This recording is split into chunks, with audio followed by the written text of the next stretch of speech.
Hello and welcome to the Big Cat Sanctuary. We are live again here with our fabulous Amur Leopards, ladies and gentlemen. Yep, we've got these amazing critically endangered cats and we're going to talk about them, show them a bit of enrichment and feeding that they're going through. And we've of course got, as always, the fabulous Gemma. Hi everybody, hello. Gemma, who have we got here today with us? So in front of us here today we've got Artur, who is our oldest Amur Leopard. He is a beautiful 17-year-old male. We have got 3 Amur Leopards here. Hopefully we're going to be able to try and show you 2 of them, Artur and Zizi.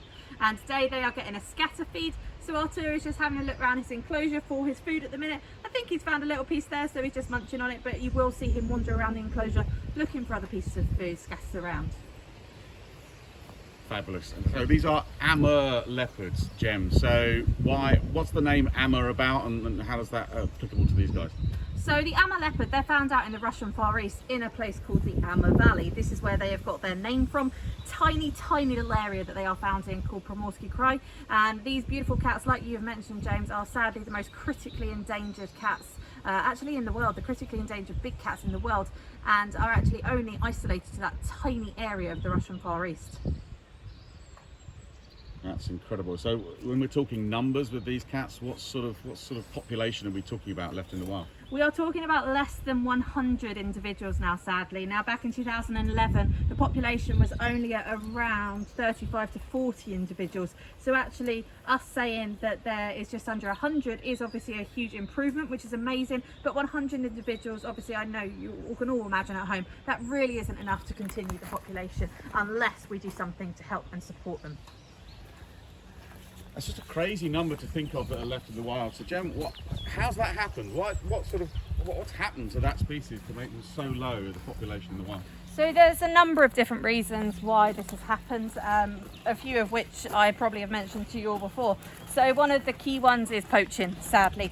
So these cats are found out in the Russian Far East. They're found just above northern China, and sadly you can see Artur just here, what a beautiful coat pattern he has, and they're sadly persecuted for those beautiful coats, but as well you see him crunching there, you can see his teeth, the claws, the bones. These things are actually all also sadly actually in high demand out in the Far East of Asia for use in traditional medicinal cultures, or actually just for use as status symbols. Owning a leopard bone product, for example, is actually a sign that you are wealthy. One of the other problems with them is habitat destruction. Out in the Far East of Russia, where the Amur Valley is, it's in very close proximity, only 2 hours from 3 of the major cities in those areas, and borders North Korea and northern China. And so sadly this area is really important for development, and so things like pipelines, oil pipelines are actually not only destroying the leopard habitat but also actually isolating populations and fragmenting their habitat as well.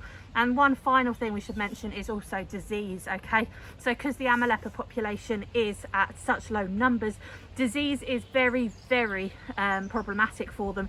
Obviously, if disease spread through the population, they could vanish very quickly. There is a disease called canine distemper disorder, which sadly these animals actually get from domestic dogs, and it does sadly attack the immune system and kill them. Thank you to everyone who's tuning in today. If you've just joined us, we're with our Amur Leopards today, and we're with Artur. Thank you to everyone who sent stars, and your support is just amazing. He's had a scatter feed today, so he's just chewing down on a bit of his food. So Jem, with the population so low, I mean, I know we're active in the endangered species breeding program here, and generally that's about having a safety net for animals, but with the population of these Amurs so low, is there a possibility that we could look at reintroduction of an animal like this? Yeah, so there definitely is that possibility. Because the population has dropped now to less than 100 individuals, one other issue that I didn't mention is actually inbreeding. So because the population is so low, there's a very shallow genetic pool, and inbreeding could lead to an unhealthy and unsustainable population of Amur leopards. And so what is going to be happening into the next few years is that the breeding program that we are part of and we have spoken about before, the leopards that are part of that could potentially go into this reintroduction program. Now, I should mention that it is never going to be a leopard like Artur that we have here. He's 17 years old, he's lived in captivity his whole life. We're only a few meters from him and he's not worried at all. The biggest problem for these cats, like I say, is humans. And so if out in the wild these cats are not naturally wary of humans, that is going to be a big issue. And so there is a staged reintroduction. So young individuals will be taken to off-show breeding facilities, bred in those facilities, where the youngers will then move out to the far east of Russia to be able to acclimatise in actually semi-soft release areas, basically, before a final reintroduction. But this is in the pipeline for the Amur Leopard, and it is really the only official big cat reintroduction program of its kind. So it's really, really exciting.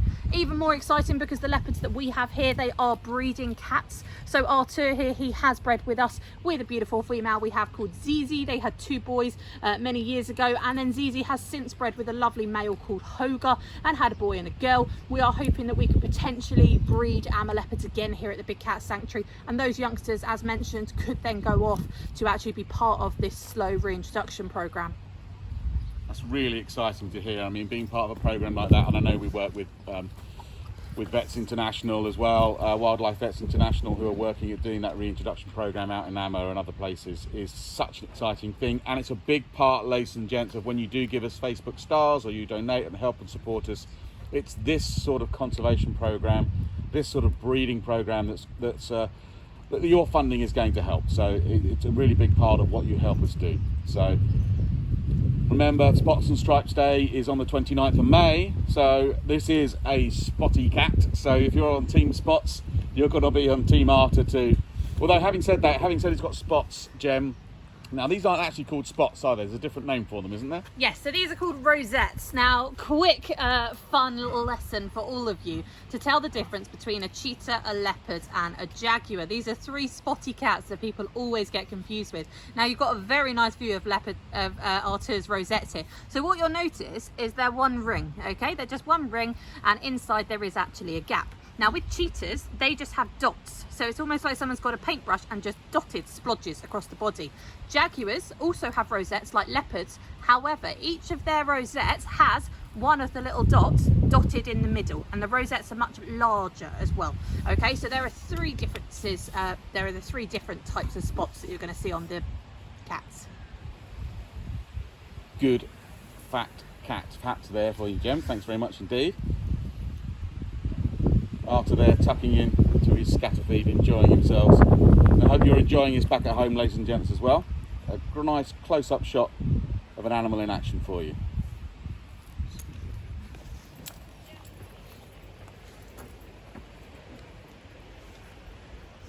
For those who have just joined us, we have Artur. He's an Amur Leopard and he's just had a scatter feed, so he's found some food and he's just enjoying his meal for the day.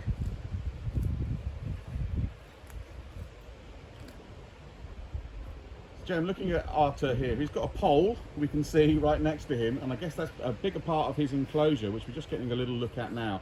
And that's got a lot of walkways and bits of interest in there. Why is that? Will Artur use those?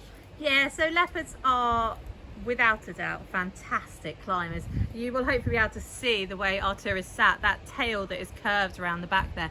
Okay, so leopards have astonishing tails, and that is because they are very, very good climbers, and those tails act as counterbalance for them. Leopards are very well known for spending a lot of time up high and also dragging prey up into the trees as well. So leopards are actually able to take around 2.5 times their own body weight up into trees, and so typically this is often seen with the African leopards out on the open savannas. With the Amur leopards, they do tend to stick to the ground a little bit more. They're not necessarily seen up in the trees, but that is because of a slightly different habitat type. But a lot of leopards will spend time in the trees and take their prey up there to protect it. And interestingly, people wondering there why he's eating grass, maybe. I mean, he's not a vegetarian cat, is he at all? No, he's not. So very similar to your domestic cats at home, these cats will also eat a little bit of grass, okay, to help them with their digestion and their stomach as well as they're eating. I think he has actually still got a piece of food buried in that grass there as well.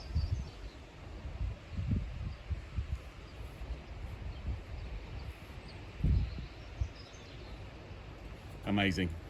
It's fantastic to see such a wonderful cat here, and being an ambassador for his species, helping raise money to go to that conservation program to help protect and build that population in the wild is such an amazing thing. That's exactly what we're all about here at the Big Cat Sanctuary and at Paradise Wildlife Park as well. So if you guys are supporting us, if you're coming on Spots and Stripes Day, getting involved in that, or just giving us Facebook stars as you're watching this, you're really helping both parks here contribute to their welfare, breeding, education and conservation projects. So thanks you all for watching. I hope you enjoyed having a look at this cat. A last goodbye from Artur there. We'll see you again very, very soon when we go live once more at the Big Cat Sanctuary.